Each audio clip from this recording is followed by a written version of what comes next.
Okay, Mr. Wilson.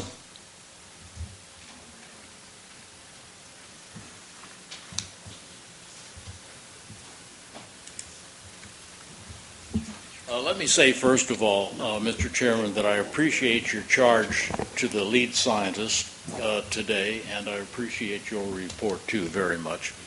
That it's time to, quit cutting bait and start fishing on the thing, and I back that completely. I have a couple of questions about the criteria for accepting the BDCP plan whenever it comes out. Now, a couple of weeks ago, Secretary Laird said, and I quote, "It is unlikely we will take more water from the Delta." Of course, he didn't define more. Is it the 800,000 acre feet that went to the MWD, or the 1,800,000 feet that went to the MWB in 2006?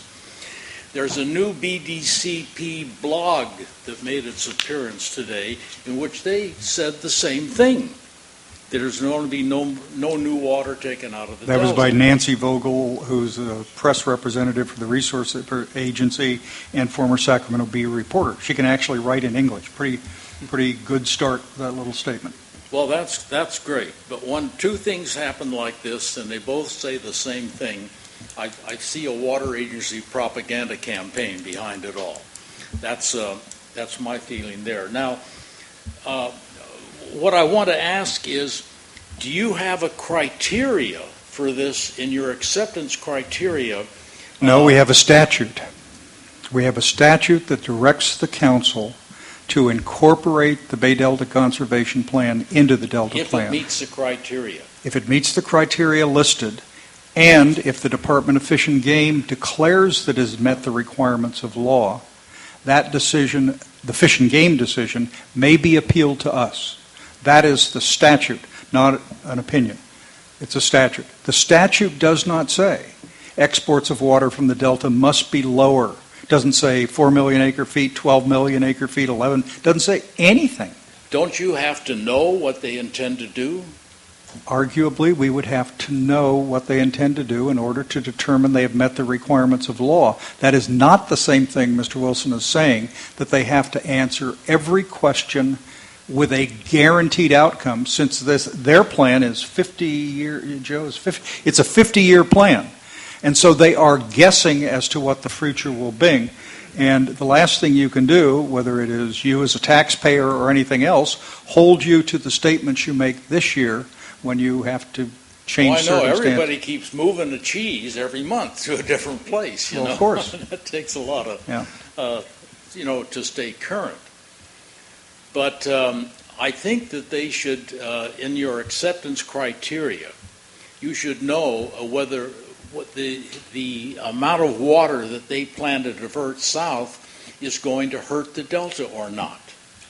Well, Mr. Wilson, it's like everything else. Will the opinions of Bert Wilson issued in the year 2014 hurt or help the water debate in California? Now, I have no personal doubt that they'll be helpful, but I can't guarantee it, nor can you. And projects, whether it's a road, a street, a school, building of a building, all require precision on some things and estimations of impact for the future. There is no other way for human beings to conduct themselves, I think. I agree with that. So they're going to have estimates which you are going to review. We review only whether the Department of Fish and Game's opinion that they have complied with the law was correct. No doubt that compliance with law, and we had a legal discussion from the Attorney General's office, and Mr. Stevens, was it 3 meetings ago, a refresher on just exactly this question. What are the duties, which requires an understanding of the California Environmental Quality Act, the NEP, so I should be talking to the Fish and Game? Well, if your real question is, BDCP, how much water are you going to take? Isn't that what you're saying? Yeah. Okay. And they've got a proposal that they have released formally that suggests that they are going to utilize what they call a decision tree and make these kinds of determinations in the future. Now, that is a fairly recent description, and it's generated as the expected level of controversy. Goes too far, doesn't go far enough, depending on who you talk to. But Bert, we are restricted by law to do what we can do. And as you've heard us say many times, lawyers have advised us basically on reviewing the Department of Fish and Game's decision. We can say yes, we can say no, and we can ask questions. We cannot rewrite the Bay Delta Conservation Plan.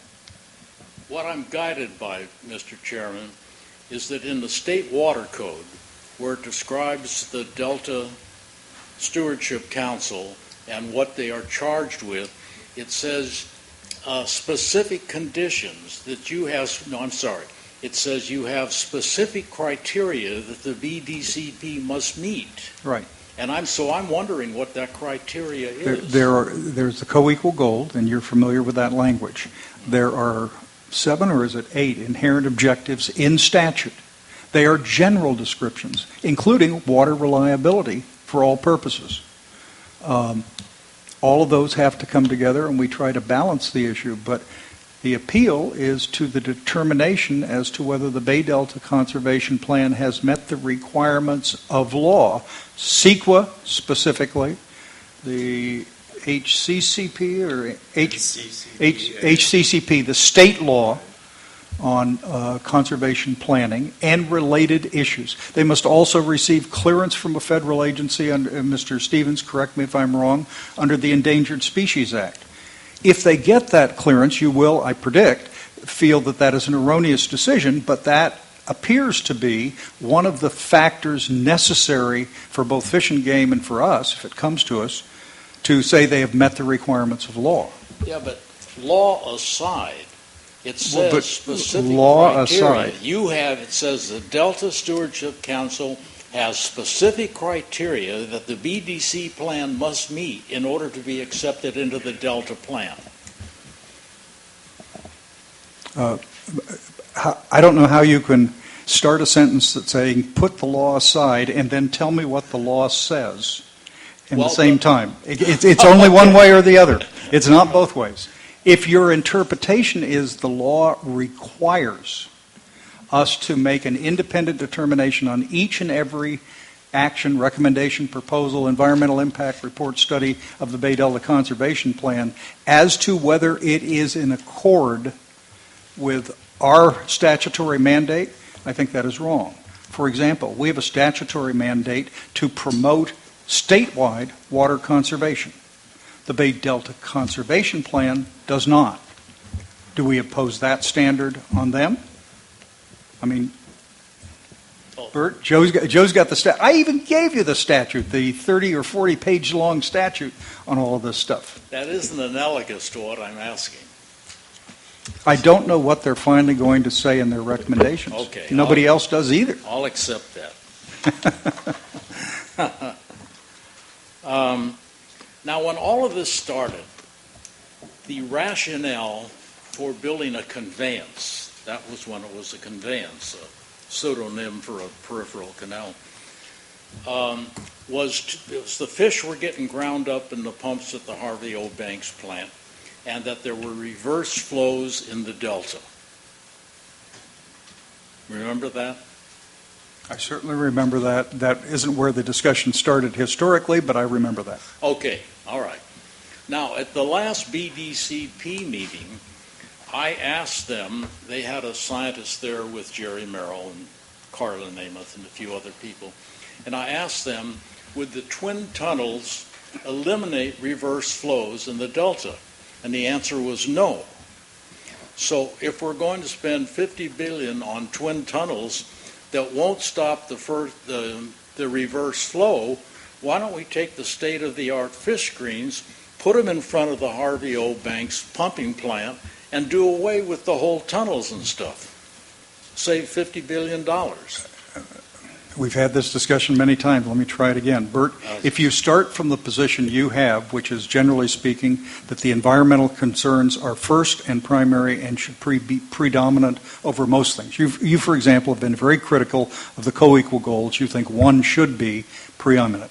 That's fine. But historically in California, concluding in 1960, the voters of California accepted, narrowly to be sure, they voted to approve authorization and borrowing of money to build the State Water Project. The language in the bond issue and the statutory language supporting it describes and authorizes the construction of such facilities as are needed to achieve the goal to transport water, this is a paraphrase, from the north all the way down to the border to Mexico. And that has been the basic construct of the water equation side ever since.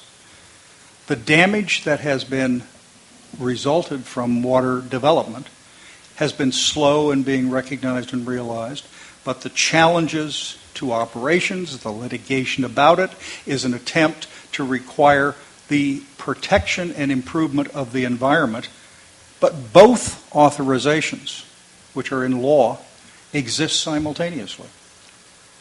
Let me comment on what you just said. In 1960, the Burns-Porter Act, before that went before the voters, Pat Brown eliminated the peripheral canal from it. The peripheral canal has been on the books since the 50s, ever since they started planning for the State Water Project. Because he didn't think that Northern Californians would vote for the Burns-Porter Act. As it happened, it passed by less than 0.01% of the vote statewide. So, you see, this is something that concerns water and the water being shipped south. They failed again in 1982 to put a peripheral canal in, and I worked on that campaign. And now they're coming up with all of the rest of this stuff, and I think that to have people say that they're not going to take more water from it, or they're not going to ruin the environment or anything else, I think is not being square with the public. And I look to the Independent Science Board to help prove that out. Now, for example, I've tried for 3 years from the Department of Water Resources to get a flow rate past Chips Island that would keep salinity out of the delta. I finally got that last week from the State Water Board. It's 11,400 acre feet per, no, not acre feet, cubic feet per second. So you've got 11,400, this give or take high tides. It's an average figure. You got 11,400 to keep salinity out of the delta. You've got a flow of the Sacramento River that runs maybe between 10,000 and 15,000 cubic feet per second. And then you've got 3 intakes up there that can take 9,000 cubic feet per second out of the Sacramento River. Now, something there doesn't add up. I asked Jerry Merrill about this, and he says, well, we'll release water from the reservoirs, which we have been doing.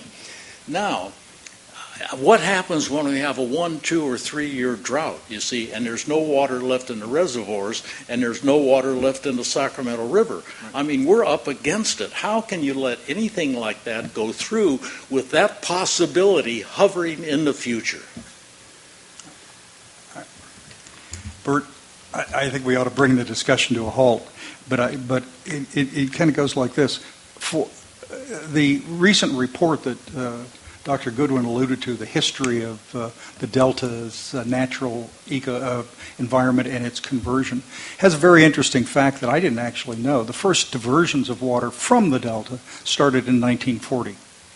We've now got, 82, almost 83 years of diversions of water. I understand that a lot of people don't like that and want it to end. But for 83 years, in one form or another, we have been doing well or poorly that activity. I think really that's what you're talking about. Your preference is to end the exports of water completely. That's fine. That is a position you're fully entitled to argue and do so with intelligence. But to expect the council to ignore the statutory mandates of the state of California and simply adopt a position in contrast to some of those requirements is not what we're going to do. We have to follow the law as best we can. But Phil, your argument fails when you look at the fact that the Department of Water Resources in order to make up for the loss of the Metropolitan Water District's loss of the Colorado River water, increase the diversions from 800,000 acre-feet to 1,800,000 acre-feet from between 2000 and 2006. And if you want my opinion, that's what ruined the Delta. It certainly ruined the fisheries, because the federal government stepped in and they limited the diversions, and we have the salmon back amongst us again. So clearly that's an indication that we need larger freshwater flows in the Delta if you're going to restore it, certainly restore the salmon fisheries. Are you arguing that the Delta Plan, which recommends the Water Board do flow standards promptly, is somehow in contradiction to what you've said? Well, what's happened is they did it quietly. They didn't tell anybody. Oh, okay. Bert, we could go. Let's go on after the meeting while poor Chris Knopp gets greeted by all the other folks. You and I can continue this discussion. How about that? Got a deal. Got it. Thank you. Anyone else?